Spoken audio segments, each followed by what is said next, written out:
she spent her life among the dead until one corpse changed everything. Let's see how. In the quiet town of Emport, Maine, the year is 1998. A horrifying scene unfolds inside a seemingly normal family home. The floors are smeared with blood, the aftermath of a brutal struggle. A lifeless woman lies cold and still. Beside her, a small girl named Sam silently processes the unthinkable. In a disturbing, heartbreaking moment, she crawls to her mother's body and begins to breastfeed. Fast forward to 2022, and Sam is no longer a little girl. She's now an adult working as a mortician in Whittier, California. Her life revolves around death, embalming, preparing bodies for final rites, helping grieving families say goodbye. Despite the darkness of her job, Sam brings warmth and care to it. After a funeral service, her boss, Mr. Henderson, the funeral director, stops her outside to praise her dedication. He recognizes her deep compassion and professionalism and gives her a well-earned raise. She heads home, excited to share the news with her boyfriend, Jesse, a district attorney. The couple plans to celebrate that night. Fueled by the moment's happiness, Sam tries to initiate intimacy before Jesse heads out for court, but Jesse gently declines. He smiles and tells her, despite all the scrubbing, the faint smell of formaldehyde still lingers. Later that night, Sam vents to her close friends over glasses of wine. They wonder if Jesse's rejection is about more than just a scent. Sam opens up about her doubts. Maybe Jesse doesn't truly understand her love for her work. She suspects he's uncomfortable with her connection to death, or maybe even disgusted by it.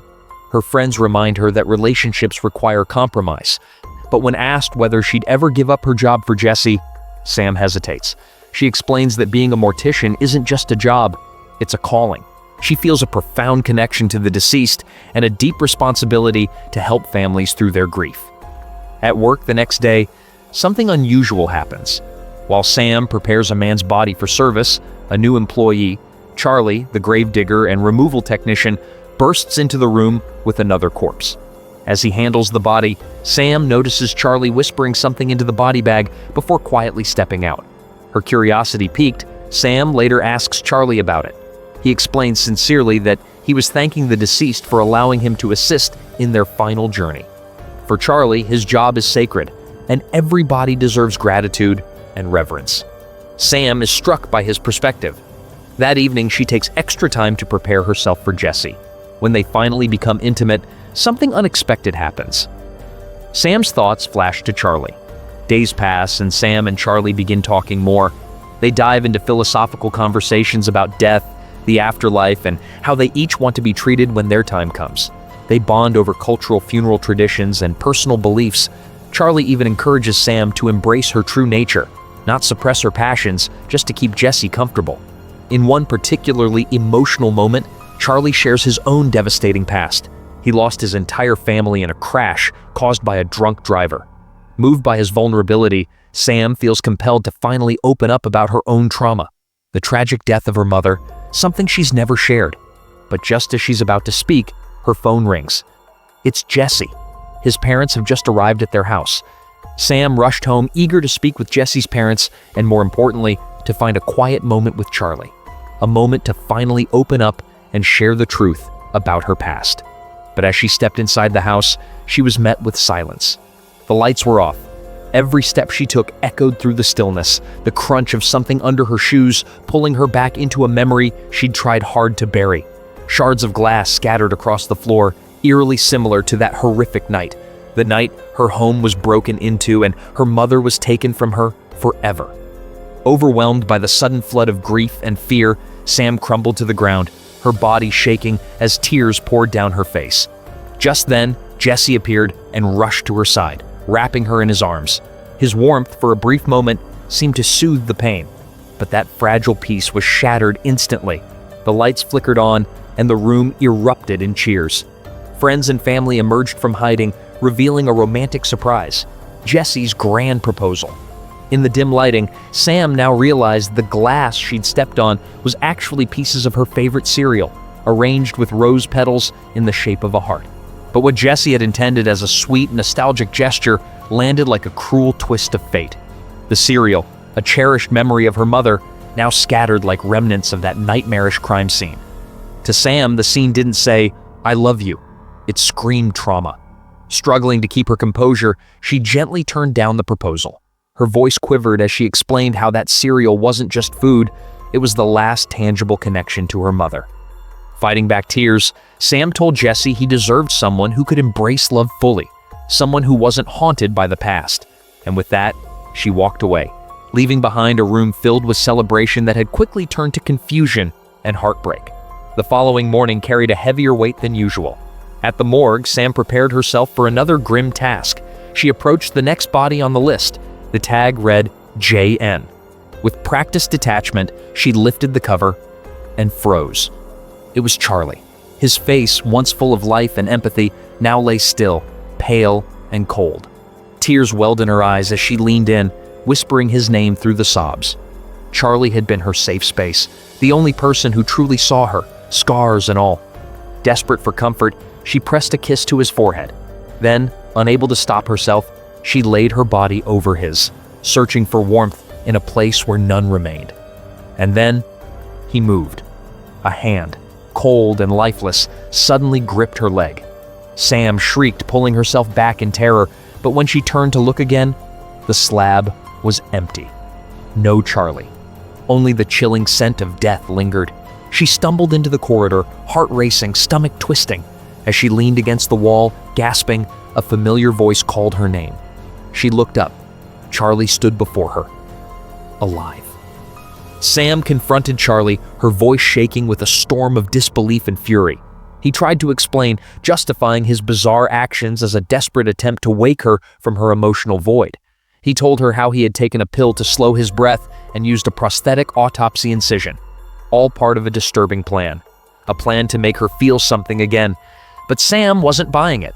She accused him of crossing a line, manipulating her into a moment of intimacy built on deception.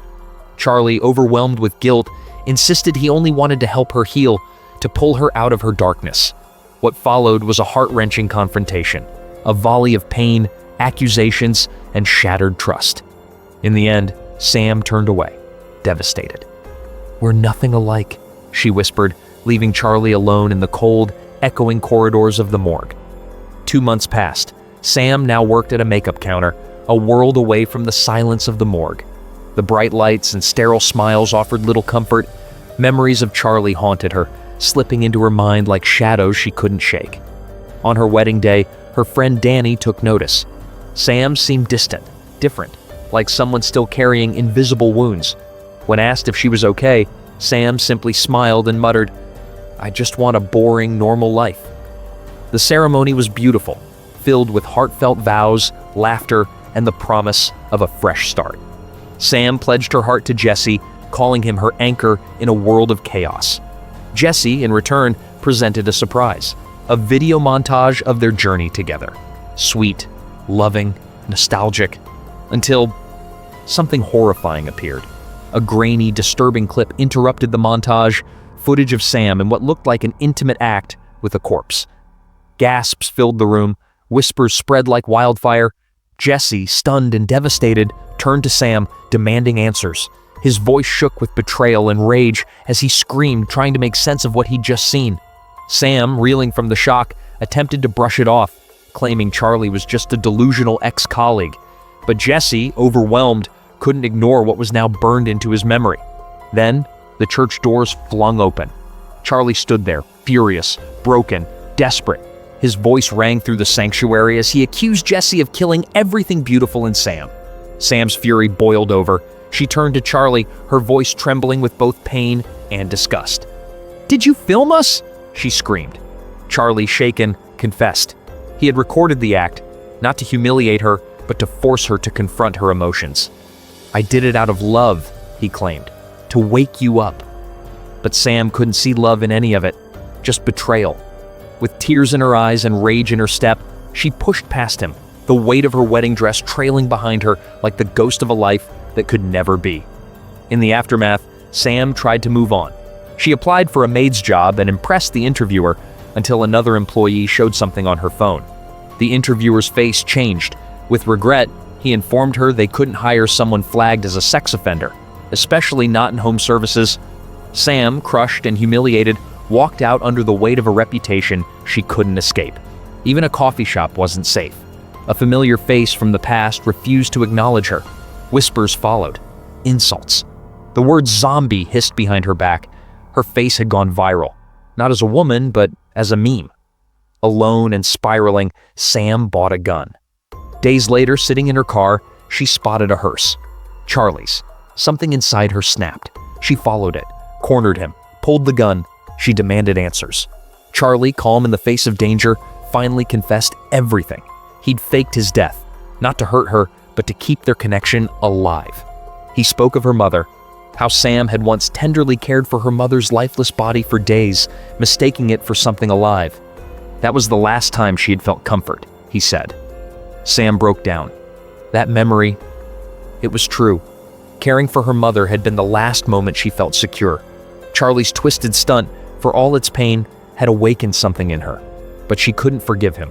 She told him he should have left her in her numbness.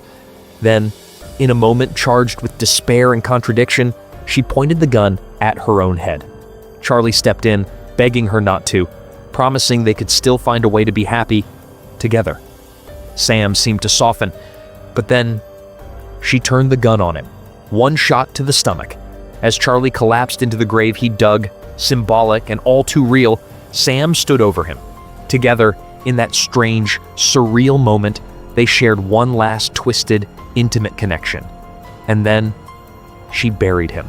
With every shovel of dirt, she buried the pain, the obsession, the past, leaving behind the grave and a story no one would ever truly understand.